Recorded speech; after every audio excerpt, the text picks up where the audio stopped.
Google Pixel 5. HP ini dirilis di tahun 2020 dengan harga 13 jutaan. Dan di tahun 2023 ini kalian bisa dapatkan di marketplace dan market online hanya dengan harga 3 jutaan saja. Dalam kondisi bekas tentunya. Apakah Pixel 5 ini masih worth it di tahun 2023? So, ini dia user experience-ku selama aku pakai 3 bulanan.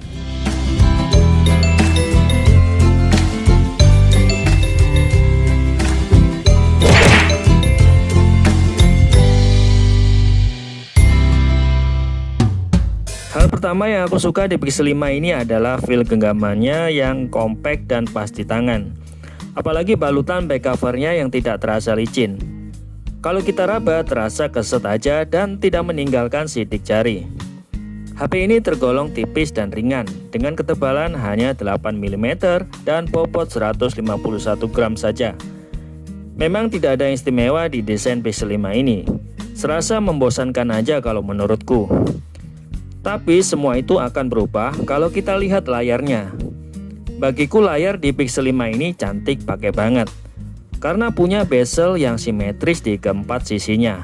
Panel layarnya sudah berteknologi OLED dengan resolusi 1080x2340 dengan kerapatan pixel 432 ppi dan ukuran diagonal 6 inch dan mendukung SDR10+. Juga ada fitur Always On Display. Warna yang dihasilkan di Pixel 5 ini kalau menurutku cenderung natural dan akurat, tanpa ada proses over saturation. Masih terlihat tajam dengan warna hitam yang pekat, dan masih nyaman digunakan di bawah terik matahari. Masih terlihat cukup jelas, walaupun hanya punya kecerahan mentok di 600 nits saja. Hal kedua yang aku suka masih di sektor layarnya, yaitu dia punya refresh rate 90 Hz.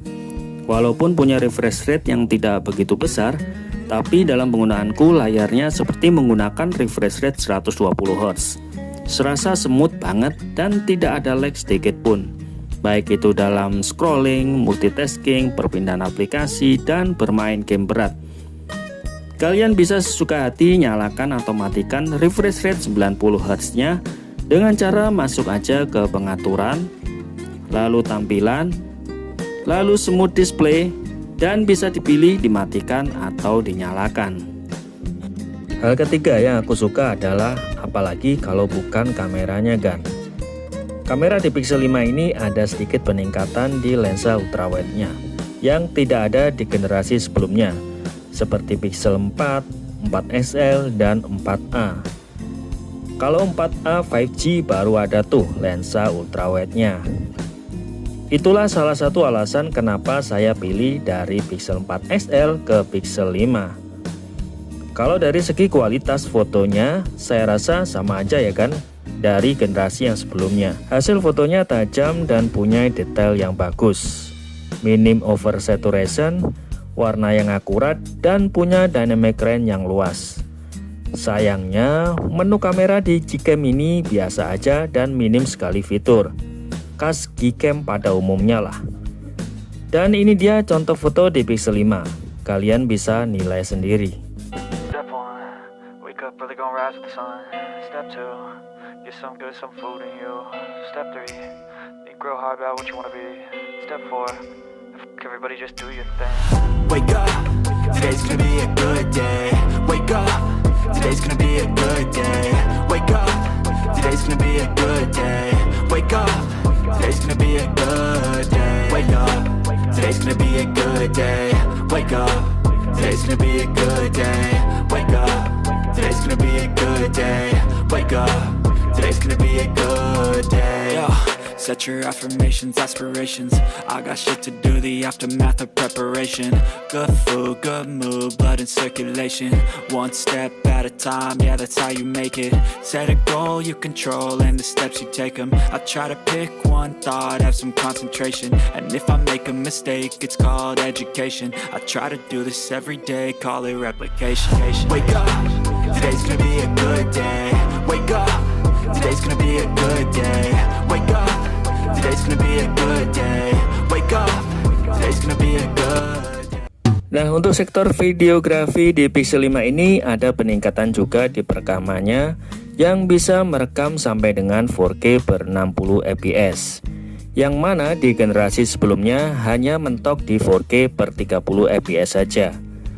Tapi sayang, 4K per 60 fps tidak bisa digunakan di lensa ultrawide dan hanya bisa digunakan di lensa utama saja.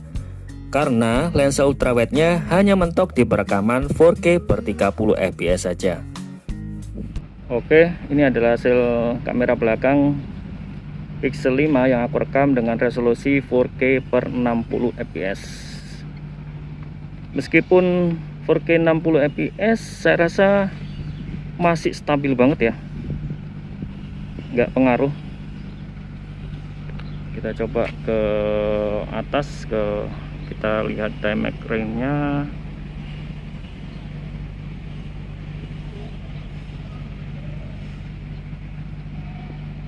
Keren. Tapi di viewfinder ini agak sedikit patah-patah. Cuman kita nggak tahu hasilnya kayak gimana. Warnanya cukup tajam juga nih. Nah, ini kita coba perekaman video dengan Full HD per 60 fps. Kalau Full HD per 60 fps kita bisa gunakan dan berpindah lensa ke lensa ultrawide. Nah, seperti ini. Kita juga bisa pindah ke kamera utama lagi. Lalu kita bisa ke 2 kali zoom. Mantap.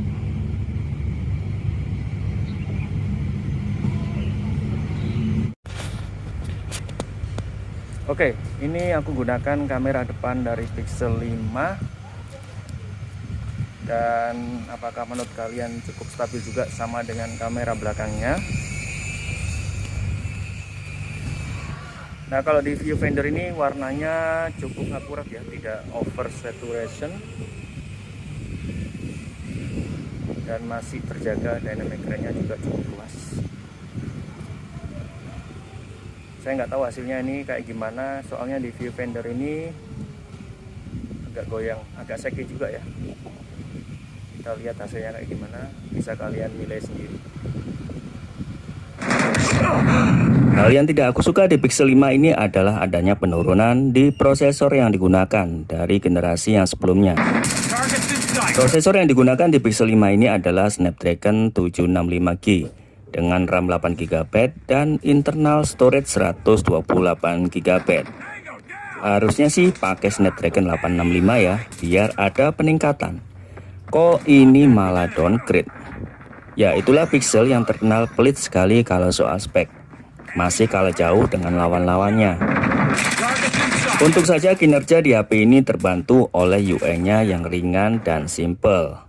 Meskipun dia menggunakan Snapdragon 765G, tapi seperti menggunakan Snapdragon 855. Kerasa ringan dan smooth banget. Meskipun skor Antutu yang didapatkan hanya 300 ribuan dibandingkan 4SL yang bisa mencapai 400 ribuan. Untuk bermain game berat masih aman saja. Ini aku coba bermain game COD di 10 menit awal, masih lancar dan smooth. Setelah itu baru kerasa panas di belakang bodinya yang terbuat dari metal. Tapi untung aja nggak sampai ekstrim panasnya. Masih cukup aman lah. Hal kedua yang aku nggak suka adalah speakernya. Bukannya jelek sih, tapi serasa kurang aja. Kalau menurutku, meskipun di Pixel 5 ini sudah mendukung dual speaker stereo, tapi kekurangan ada di speaker atasnya yang kurang nampol. Karena posisi speaker ada di bawah layar bercampur dengan earpiece. Berbeda dengan Pixel 4 SL yang ada di luar. Alhasil suara yang dihasilkan tidak balance. Kerasa speaker bawah lebih kencang daripada speaker atasnya. Coba deh kita bandingkan aja speaker Pixel 5 dan 4 SL ini. Kalian lebih suka yang mana?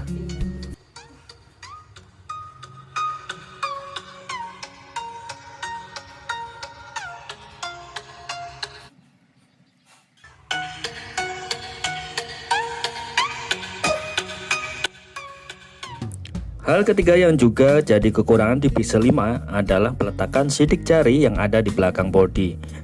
Harusnya sih bisa ya dibikin di bawah layar atau fingerprint in display. Tapi ya udahlah.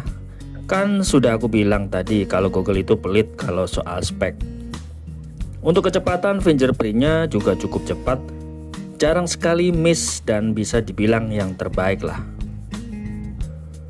Berbicara soal baterai, Pixel 5 ini punya kapasitas baterai 4080 mAh, lebih besar daripada 4SL yang hanya 3700 mAh. Dalam penggunaan ringan sehari-hari, hanya sosmed dan marketplace, juga sesekali lihat YouTube, HP ini bisa bertahan dari baterai 100% pagi sampai malam, malam sisa kadang 15 atau 20% ngecas lagi. Ya, kalau menurutku tergolong awet ya, tanpa penggunaan game sama sekali. Apalagi kalau kalian aktifkan mode hemat baterai dan matikan semua notifikasi, dijamin tambah awet kan. Untuk ngecasnya saya rasa cepet kan, isi dari 15% sampai 100% hanya butuh waktu 1 jam saja. Asal agan pakai charger yang port delivery. Di sini saya pakai charger Aoki. Kalian juga bisa gunakan charger merek lain seperti Besius, Anker, ataupun Ugreen. Oke guys, segitu aja videoku mengenai daily use selama 3 bulan. Worth it atau enggaknya tergantung kalian ya. Kalau saya pribadi, HP ini sangat worth it banget untuk dijadikan daily driver ataupun HP sekunder. Mengingat HP ini sudah turun drastis harganya. Dari 13 juta sekarang menjadi 3 jutaan saja. Karena saya yakin 100% alasan kalian membeli HP Pixel adalah tidak lain dan tidak bukan karena kameranya dan UI-nya yang ringan. Pesan saya, belilah gadget sesuai kebutuhan. Jangan beli sesuai keinginan. Karena kalau kita menuruti keinginan, tidak akan ada habisnya.